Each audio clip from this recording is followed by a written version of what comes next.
Have you ever seen something so bizarre, so monumental, that it just completely boggles your mind? Imagine an island, one of the most remote places on Earth, thousands of miles from the nearest continent. Scattered across it are nearly 1,000 giant stone heads, some weighing as much as a space shuttle. This isn't a sci-fi movie. It's the very real mystery of Easter Island and its silent stone guardians, the Moai. Welcome, everyone, to a journey into one of history's greatest puzzles.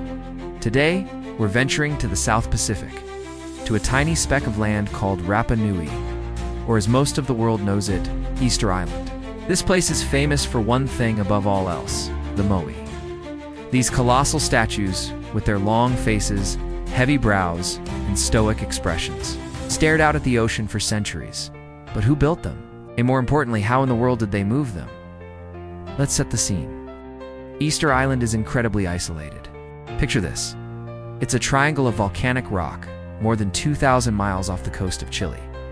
The first people to arrive here, the Rapa Nui, were master Polynesian navigators who sailed across the vast open ocean in canoes.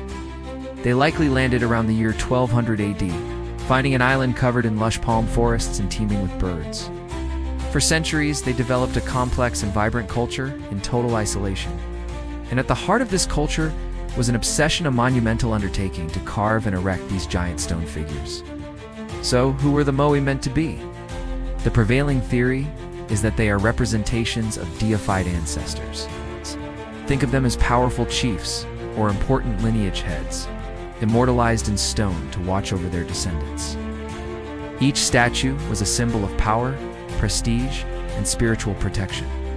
The larger your clan's Moai, the more mana or spiritual power you were seen to have. This created a kind of competitive statue-building frenzy that lasted for hundreds of years.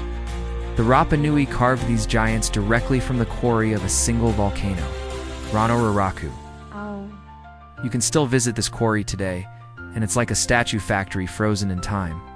There are nearly 400 Moai in various stages of completion. Some still attached to the bedrock, others looking like they were just about to be moved. The craftsmanship is astounding. Using only stone tools called toki, they meticulously chipped away at the volcanic tuff to bring these figures to life. Think about that, stone on stone, chipping away for months, maybe even years, just for one statue.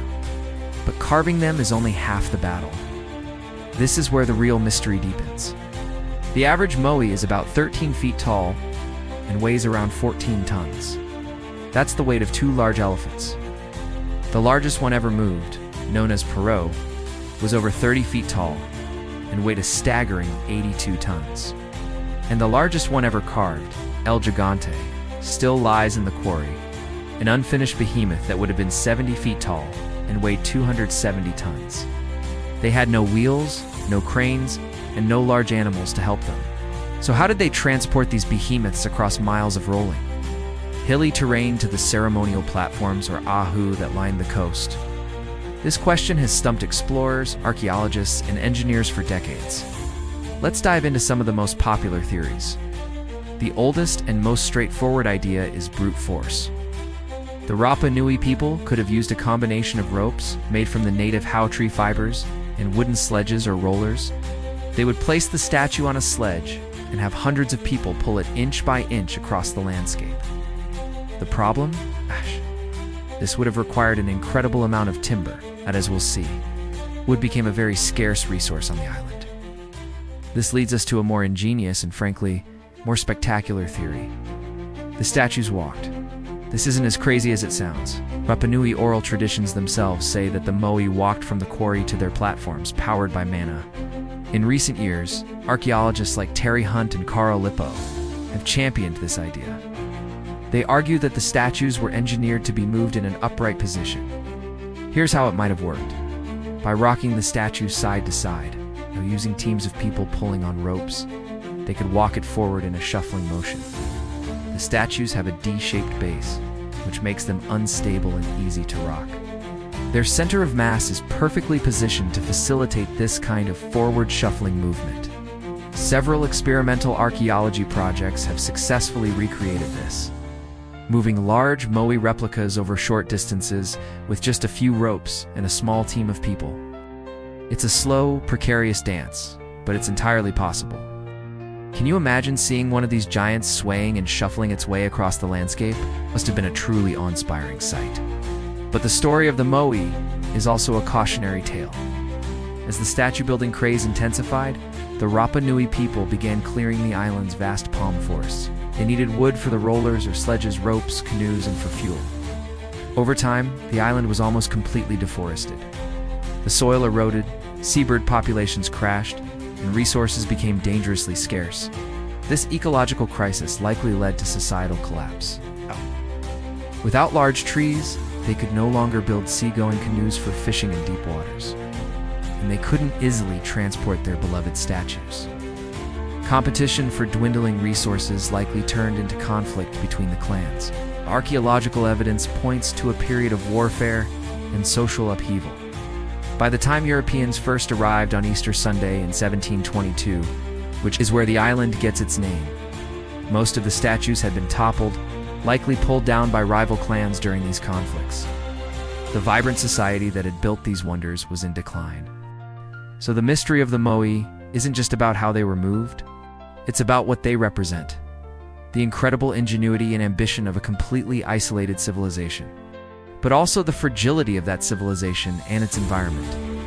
The Rapa Nui pushed their resources to the limit in their quest to honor their ancestors, and ultimately, it may have cost them their way of life.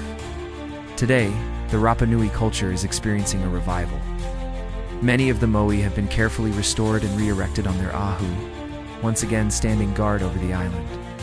They serve as a powerful link to the past and a source of pride for the modern Rapa Nui people.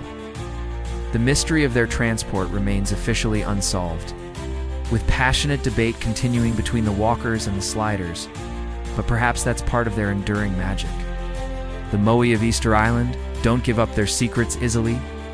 They stand in silence, challenging us to imagine what human beings are capable of, for better and for worse. What do you think? Were the statues slid on sledges, or did they walk? Let me know your theories down in the comments. It's a puzzle that continues to capture our imagination, a testament to a lost world of stone giants. Thank you so much for joining me on this incredible journey to Easter Island. If you enjoyed this dive into history's mysteries, please give this video a thumbs up and consider subscribing to the channel. We have plenty more amazing stories from around the world to share with you. Hit that notification bell so you don't miss our next adventure. Until next time, stay curious.